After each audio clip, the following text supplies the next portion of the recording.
The Magic of Thinking Big, Berpikir dan Berjiwa Besar, bab 12 bagian ketiga. Gunakan tujuan untuk membantu Anda bertumbuh. Mari selidiki kekuatan tujuan lebih dalam lagi. Ketika Anda mengikuti keinginan Anda, ketika Anda membiarkan diri Anda terobsesi dengan tujuan, Anda akan mendapat kekuatan fisik, energi, dan antusiasme yang diperlukan untuk mewujudkan tujuan tersebut. Bahkan, Anda pun mendapat hal lain, sesuatu yang sama pentingnya. Anda menerima instrumen otomatis, supaya Anda bisa langsung menuju tujuan yang Anda tetapkan. Hal yang paling menakjubkan dari tujuan yang tertanam kuat dalam diri Anda adalah tujuan tersebut mampu mengarahkan Anda meraih keinginan Anda. Ini bukan sekedar isapan jempol. Yang terjadi adalah sebagai berikut. Bila mana Anda menuruti tujuan Anda, tujuan itu akan bekerja dalam pikiran bawah sadar Anda. Pikiran bawah sadar Anda selalu stabil. Namun, pikiran sadar Anda tidak stabil, kecuali pikiran sadar selaras dengan hal yang direnungkan pikiran bawah sadar Anda. Tanpa kerjasama penuh dengan pikiran bawah sadar, Anda akan ragu-ragu, bingung, serta kurang yakin. Anda mampu bereaksi otomatis terhadap sesuatu karena tujuan Anda sudah terserap ke dalam pikiran bawah sadar. Pikiran sadar Anda bebas berpikir secara langsung dan jelas. Mari kita ilustrasikan hal ini dengan kisah dua tokoh rekaan. Saat Anda membacanya, Anda akan mengenali karakter-karakter dari berbagai orang di sekitar Anda. Kita akan menyebut mereka Tom dan Jack. Kedua orang tersebut serupa dalam berbagai hal, kecuali satu hal. Tom mempunyai tujuan yang tertanam kuat, sedangkan Jack tidak punya. Tom bisa membayangkan cita-citanya dengan jelas. Ia membayangkan dirinya menjadi wakil direktur utama perusahaan dalam 10 tahun mendatang. Karena Tom menuruti tujuan dalam hatinya, tujuannya memberi isyarat kepadanya melalui pikiran bawah sadar dengan berkata, lakukan ini, atau jangan lakukan itu karena itu tidak akan membantu keinginanmu terwujud. Tujuan terus-menerus berkata, aku adalah citra yang kamu inginkan terwujud. Berikut adalah hal-hal yang harus kamu lakukan untuk mewujudkanku. Tujuan Tom tidak menuntun diri Tom menuju keadaan yang samar. Tujuan Tom justru memberinya arah spesifik untuk seluruh aktivitasnya. Ketika Tom membeli pakaian, tujuannya berbicara dan menunjukkan Tom pilihan terbaik. Tujuan membantu Tom menentukan langkah-langkah yang harus ditempuhnya untuk beralih pada pekerjaan berikutnya. Perkataan yang harus diungkapkannya dalam konferensi bisnis, tindakan yang harus diambil ketika muncul konflik, pelajaran yang dapat diambil hikmahnya, dan tindakan yang harus diambil. Jika Tom menyimpang sedikit saja dari tujuannya, instrumen otomatis yang terletak di pikiran bawah sadarnya akan memperingatkan dan meminta dirinya kembali ke jalan yang benar. Tujuan yang Tom tetapkan membuatnya sangat peka terhadap semua kekuatan yang mempengaruhi dirinya. Di sisi lain, Jack tidak dibimbing oleh tujuan ataupun instrumen otomatis tertentu. Ia mudah bingung. Tindakan-tindakannya tidak mencerminkan pribadinya. Jack bimbang, mudah berubah, dan menerka-nerka tindakan yang harus ia ambil. Karena tidak memiliki tujuan yang konsisten, Jack berjalan tertatih melalui jalan berlubang menuju keadaan yang serba tanggung. Perkenankan saya memohon Anda untuk sekali lagi membaca kisah Tom dan Jack. Biarkan konsep ini merasuk ke benak Anda. Lalu, lihatlah sekitar Anda. Perhatikan orang-orang yang paling sukses. Perhatikan betapa mereka tanpa kecuali sungguh mencurahkan diri pada tujuannya. Lihat betapa kehidupan orang yang sangat sukses berpadu pada sebuah tujuan. Turuti tujuan Anda. Ikutilah dengan sungguh-sungguh. Biarkan diri Anda terobsesi oleh tujuan itu. Lalu Anda akan menerima instrumen otomatis yang Anda perlukan untuk merengkuh tujuan tersebut.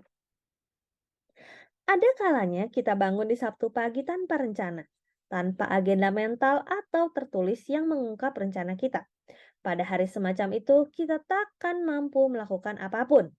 Kita melewati hari itu tanpa tujuan dan gembira ketika hari berakhir. Namun, Ketika kita menatap hari tersebut dengan sebuah rencana, kita bakal menyelesaikan segalanya. Pengalaman yang lazim terjadi ini memberi satu pelajaran penting. Kita harus berencana menyelesaikan sesuatu supaya mampu menyelesaikannya. Sebelum Perang Dunia Kedua, para ilmuwan melihat potensi kekuatan dalam atom. Namun, cara membelah atom dan melepas kekuatan yang dahsyat itu tidak banyak diketahui. Ketika Amerika Serikat ikut berperang, para ilmuwan berpandangan maju menyadari potensi kekuatan bom atom. Sebuah program dikembangkan besar-besaran untuk menyelesaikan satu tujuan, membangun bom atom. Hasilnya menjadi sejarah. Dalam beberapa tahun, upaya terpusat itu membuahkan hasil. Bom-bom atom dijatuhkan dan perang bisa diakhiri. Tanpa adanya program besar-besaran tersebut, pembelahan atom mungkin ditunda selama satu dasawarsa, bahkan lebih. Tetapkan tujuan untuk menyelesaikan segalanya. Sistem produksi kita yang besar akan macet jika para eksekutif produksi tidak mengembangkan dan mengikuti tanggal target serta jadwal produksi. Eksekutif penjualan menyadari tenaga penjualan akan menjual lebih banyak barang dan jasa ketika mereka dibebani target penjualan. Para dosen menyadari mahasiswa akan menyerahkan hasil tugasnya jika tenggat waktu ditetapkan. Ketika Anda maju untuk merengkuh kesuksesan, tetapkan tujuan Anda, tenggat, tanggal target, dan target yang Anda tetapkan sendiri. Anda hanya akan menyelesaikan sesuatu yang Anda rencanakan untuk diselesaikan. Menurut seorang ahli yang mempelajari usia manusia, Dr. George E. Birch dari Tulane University School of Medicine, panjang usia Anda ditentukan oleh banyak hal. Berat tubuh, keturunan, asupan makanan, tekanan batin, dan kebiasaan pribadi. Namun, Dr. Birch berkata, cara tercepat mengakhiri hidup adalah pensiun dan berdiam diri. Setiap manusia harus memiliki minat dalam hidupnya supaya tetap hidup. Setiap orang memiliki pilihan. Pensiun bisa menjadi awal ataupun akhir. Sikap tidak berbuat apapun kecuali makan, tidur, dan bersantai adalah bentuk pensiun yang cepat meracuni diri Anda. Kebanyakan orang yang memandang pensiun adalah akhir dari pekerjaan akan menyadari bahwa pensiun adalah akhir dari kehidupan itu sendiri. Orang akan cepat merana jika dirinya tidak memiliki tujuan hidup. Cara bijak yang ekstrim untuk pensiun adalah metode saya akan bekerja keras dan segera memulainya. Salah seorang teman saya, Lou Gordon, telah memilih cara ini. Ia pensiun beberapa tahun lalu sebagai wakil direktur utama bank terbesar di Atlanta. Hari purna tugasnya pun ia canangkan sebagai hari wisuda. Ia memulai karirnya lagi sebagai konsultan bisnis, dan langkah yang diambilnya ini sangat luar biasa. Kini, di usianya yang menginjak kepala 6, ia melayani beragam klien dan masih aktif sebagai pembicara. Salah satu proyek spesialnya adalah membidani Pi Sigma Epsilon, organisasi yang masih baru tapi sudah berkembang pesat dalam menaungi tenaga penjualan profesional dan eksekutif penjualan. Setiap kali saya bertemu dengannya, ia tampak lebih muda dari usianya saat ini. Jiwanya masih berusia 30 tahun. Dari orang-orang berbagai usia yang saya temui, hanya segelintir yang hidup lebih produktif dan bahagia ketimbang lansia yang memutuskan untuk tetap bekerja keras ini.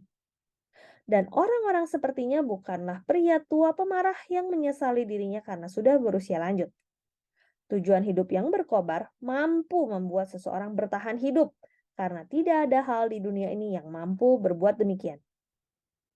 Ibu D, seorang ibu dari teman kuliah saya, mengidap kanker ketika putranya masih berusia 2 tahun. Malangnya lagi, suaminya meninggal 3 bulan sebelum kankernya didiagnosis. Menurut para dokter, harapan hidupnya sangat tipis. Namun, ia tidak menyerah. Dengan membuka toko kecil-kecilan peninggalan suaminya, ia bertekad untuk menyaksikan putranya yang berusia 2 tahun meraih gelar sarjana. Ia menjalani berbagai macam pembedahan. Para dokter selalu berkata, harapan hidup Anda hanya tinggal beberapa bulan saja. Penyakit kankernya tidak dapat disembuhkan. Namun, beberapa bulan merentang hingga 20 tahun lamanya. Ia akhirnya menyaksikan putranya lulus dari perguruan tinggi. 6 minggu sesudahnya, ia meninggal dunia. Sebuah tujuan dan keinginan yang membara cukup kuat untuk bertahan dari ancaman kematian selama 2 dasawarsa. Gunakan tujuan untuk hidup lebih lama. Tidak ada satu obat pun di dunia yang mampu memberi umur panjang seperti keinginan untuk melakukan sesuatu. Demikian The Magic of Thinking Big, bab 12 bagian ketiga. Saya Roswita Anggraini, sampai jumpa di bagian selanjutnya. Terima kasih.